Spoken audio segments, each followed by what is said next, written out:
Hi everyone, so this is my first video and I know the background sucks. I'm sorry.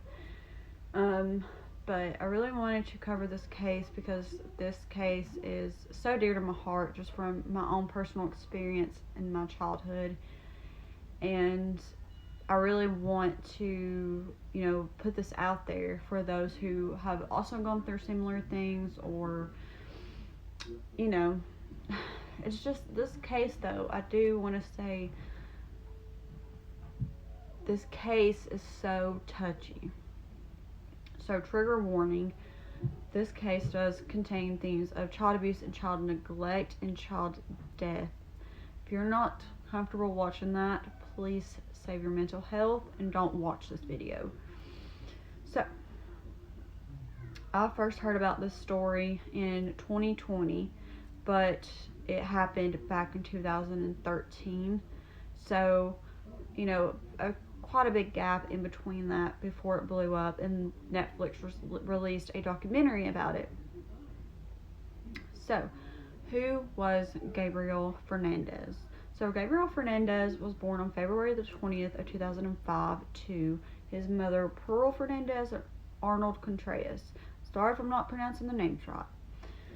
Arnold was always incarcerated. He was never really in the children's lives, and it said that Pearl actually left Gabriel at the hospital when he was born, so therefore Gabriel went to live with his family, so his grandparents and then his uncle and his uncle's partner.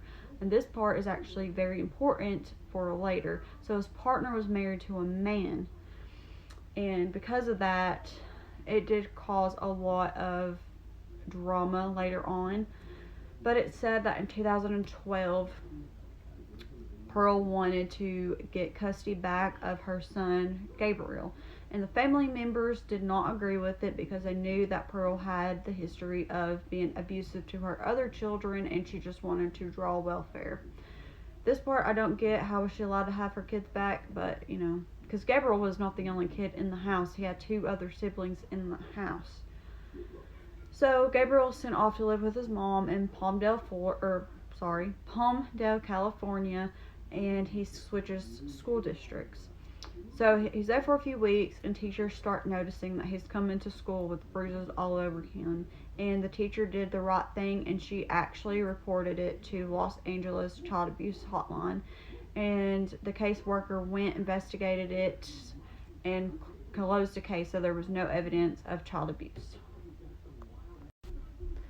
So, after all that happened, Gabriel continued to come to school, and it was said that he had scabs all in his head, he was missing hair, he was always covered in bruises, he always had a busted lip, black eyes, he was malnourished, the list goes on. So, all this happened, and it was reported numerous times to LA Child Abuse, and once again, nothing was done. Nothing was ever done. Sorry. This case, it just infuriates me so much. Sorry, I had to pause it.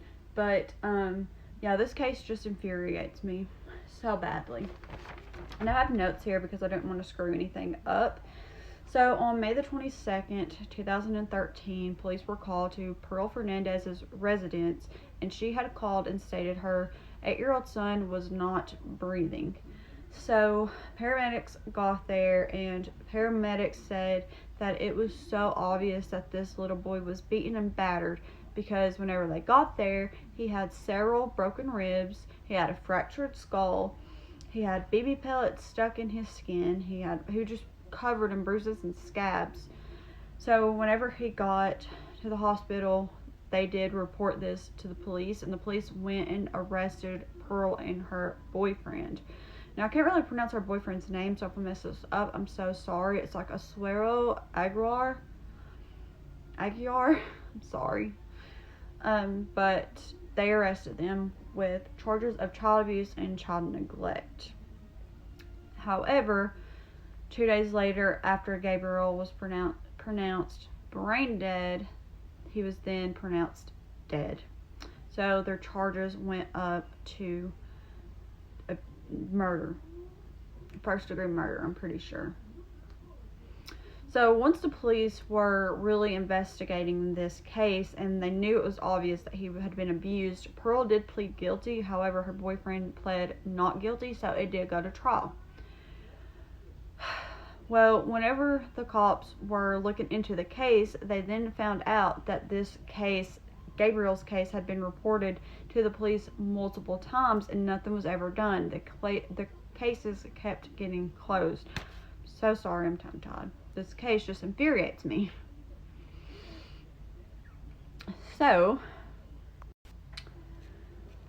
yes, after the police found out that this case had been closed multiple times, and they also found out that there was 2 other children living in the home, they did further investigation upon the caseworkers involved, and all the caseworkers involved in this case was actually charged with child abuse and child neglect charges. So, whenever the police was questioning Gabriel's 2 other siblings, it stated that Gabriel was forced to eat cat litter, he was beaten with a baseball bat, he was burnt with cigarettes, they would call him homophobic slurs, and this is where the uncle comes in hand, because they stated that Gabriel was the homophobic slur because he was living with his uncle. Like, it washes off. Anyway, so,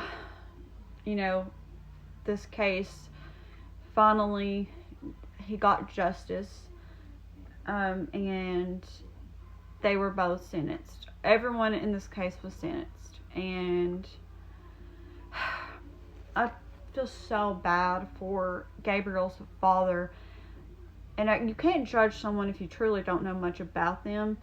And it stated that he actually had multiple children with Pearl, and he did not agree with Gabriel or any of the children being in Pearl's care. And he found out about Gabriel's death while he was incarcerated, and the person who told him stated that whenever he found out about his son's death, you can just see it on his face, like the pain. And he said that the day that Gabriel died, he pretty much died as well. And whenever I heard that, my heart crushed for him. You can't blame someone if you don't truly know the whole story. So yeah, I felt really bad for him. And there wasn't very much information I could find out about Pearl's boyfriend's past or even Gabriel's father's past, besides he had been incarcerated.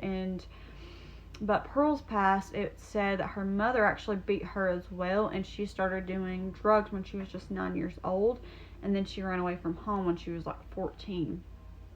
Pearl would later go on to say that she was abused in all of her past relationships, and she blamed this trauma on the trauma that presented herself when it came to her son. So, take what you will with that. However, Pearl's family members stated that none of that was true, that Pearl was always the abuser, and so did her past relationships. Past relationships. People that she was in a relationship with. They all stated that was actually false, and she was the one that was abusive. And her aunt said the same thing, that she said on multiple occasions she witnessed Pearl being abusive towards her partners. So, my opinions on this case, first of all, I did kind of just sum it up the best way I knew how. And my opinion is that little Gabriel, oh, and I did leave out that the first caseworker who came out to investigate, she closed a case because she said that even though Gabriel showed signs that he was being abused, there was other kids out there who she felt like was being abused worse. Whenever I heard that, it just literally, like I said, this whole case just infuriates me. But, yeah, I'm sorry that the quality of this video sucks. I'm sorry that I've stuttered so much. This is my first video. But it breaks my heart because that poor baby, And if you guys have not watched the Netflix documentary on this, please go watch it, because it will put into perspective. And if you're a caseworker, and I'm not trying to tell you how to do your job, because I'm not a caseworker, I have no experience as a caseworker, but from my experience as a child who was abused, please, if you see that there's any signs, if that child is coming to you saying that they're being abused, look into it. Do not forget, because sadly, Gabriel's case is just one of very many that was failed from the system. And I will cover more of those cases. So I do just want to hear your guys' opinions. Again, I'm sorry that this quality is terrible, and I've stuttered. My future videos will be a lot better than this, but I could not wait anymore to record this video, and I will have more better equipment coming to film. So with that being said, thank you, and if I left anything out, I'm sorry. Like I said, I was just trying to cover as much as I could, and I'm hoping that I covered it, pretty well, and everyone can understand. There's other people who have covered this case as well. Christina Randall, she's one of my favorite YouTubers. She covered this case. So thank you for watching. Have a good day.